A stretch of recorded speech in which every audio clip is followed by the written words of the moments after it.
Ready start. महोदय, शिक्षा का अर्थ सीखना ही नहीं सिखाना भी है। चाहे किसी भी तरीके से शिक्षा दी जाए, विद्यार्थी को कुछ न कुछ प्रयत्न करना ही पड़ता है।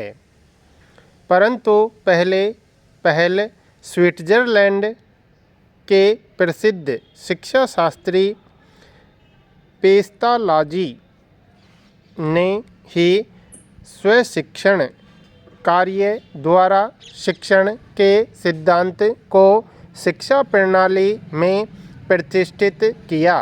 फिर भी अभी तक शिक्षालय और शिक्षक इस बात को अच्छी तरह नहीं समझ पाए हैं कि शिक्षा प्राप्ति का अर्थ विद्यार्थी को किताबें रटा देना नहीं, बल्कि उसमें स्वयं विद्याध्ययन या शिक्षा का भाव पैदा करना है।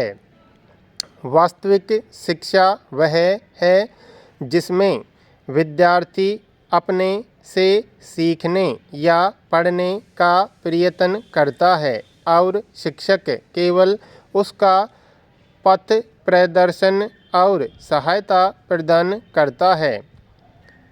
पेस्तालाजी का यही सिद्धांत था। कार्य द्वारा शिक्षा देने का यह अर्थ नहीं है कि उसमें पुस्तकों का कोई स्थान ही नहीं।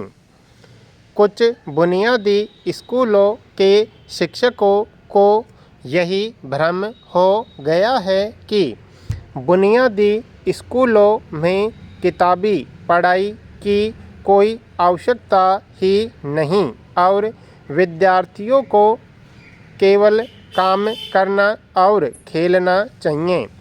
परंतु यह बात ठीक नहीं है। विद्यार्थी का पथ प्रदर्शन करना और उससे ऐसा काम कराना जो शिक्षाप्रद हो बहुत आवश्यक है।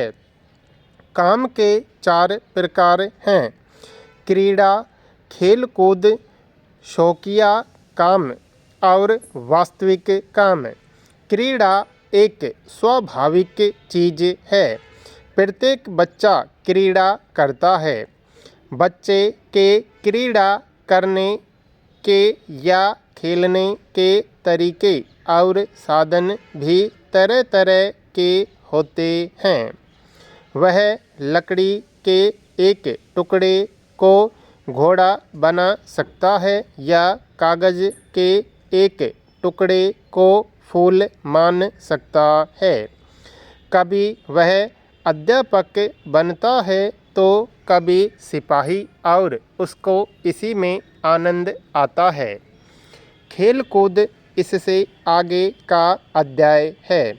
इससे बालक में शक्ति, कुशलता और फुर्ती आती है। यही इसका उद्देश्य है। यदि खेलकूद से रुपया कमाया जाए तब यह पेशा हो जाता है। तब इसे खेलकूद का नाम नहीं दिया जा सकता। शौकिया काम और वास्तविक काम, इन दोनों का एक उद्देश्य रहता है। शौकिया काम उस काम को कहते हैं जो आनंद के लिए किया जाए। यह वास्तविक काम की तैयारी है। काम शिक्षा का सबसे महत्वपूर्ण साधन है, पर प्रत्येक काम शिक्षाप्रद नहीं होता। उसी काम को शिक्षाप्रद का काम कहा जाता है जिससे बच्चे के मस्तिष्क का विकास हो और उसका चरित्र और व्यक्तित्व बने। जब तक कि शारीरिक काम के साथ साथ मानसिक काम न हो।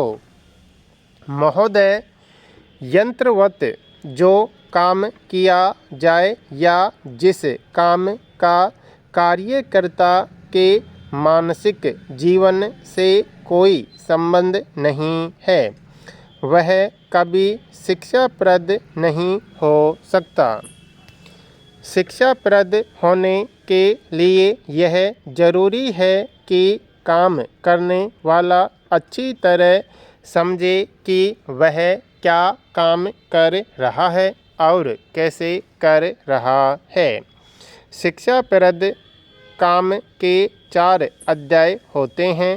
पहला यह समझना कि क्या करना है। दूसरा काम की योजना बनाना, अर्थात यह सोचना कि उसके लिए कौन से औजार चाहिए और उनको जुटाना और किस क्रम से काम किया जाए इसे सोचना और तय करना। तीसरा अध्याय काम को करना है और चौथा अध्याय काम के बाद उसको परखना और यह देखना है कि उसमें कितनी सफलता मिली है और कितनी कोर कसर रह गई है। स्पष्ट है, तीसरे कार्य को छोड़कर ऊपर की सब क्रियाएं मानसिक क्रियाएं हैं। इससे स्थिति को समझने की, सोचने और योजना बनाकर उसके अनुसार काम करने की क्षमता विकसित होती है। सोचने या विचार करने की क्रिया का मानसिक विकास में बड़ा महत्व है। इसलिए इस बात का प्रबंध करना चाहिए कि शिक्षालय में विद्यार्थी की सोचने या विचारने की शक्ति विकसित हो। शुरू में बच्चा तर्कयुक्त विचार नहीं कर सकता, उसमें स्वभाव से जिज्ञासा रहती है। यह सब चीज़ों का कारण जानना चाहता है और जो भी उसे बता दिया जाए उसको मान लेता है। यह एक प्रकार का सोचना है। दूसरे प्रकार का सोचना वह है कि जिससे गणित में संबंध पड़ता है। बच्चा शुद्ध में ठोस बातों को समझता है। ऐसे विचार जिनका कोई ठोस रूप नहीं है उसे सरलता से समझ में नहीं आते।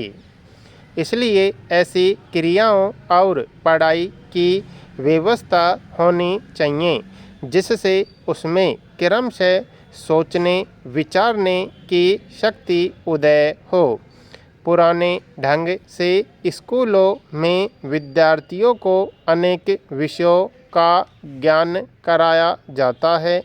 नए प्रकार के या बुनियादी ढंग के स्कूलों में उसे कुछ काम सिखाए जाते हैं, पर इन दोनों ही बातों को शिक्षा नहीं कहा जा सकता। ज्ञान 2 प्रकार का होता है। एक वह जो बता दिया जाए, दूसरा वह जिससे विद्यार्थी अपने प्रयत्न से या अपने अनुभव से प्राप्त करे। इसी तरह कार्य कुशलता भी 2 प्रकार की होती है। एक दूसरे के काम को देखकर उसकी नकल उतारना, जैसे किसी चित्र को देखकर वैसा ही बनाना।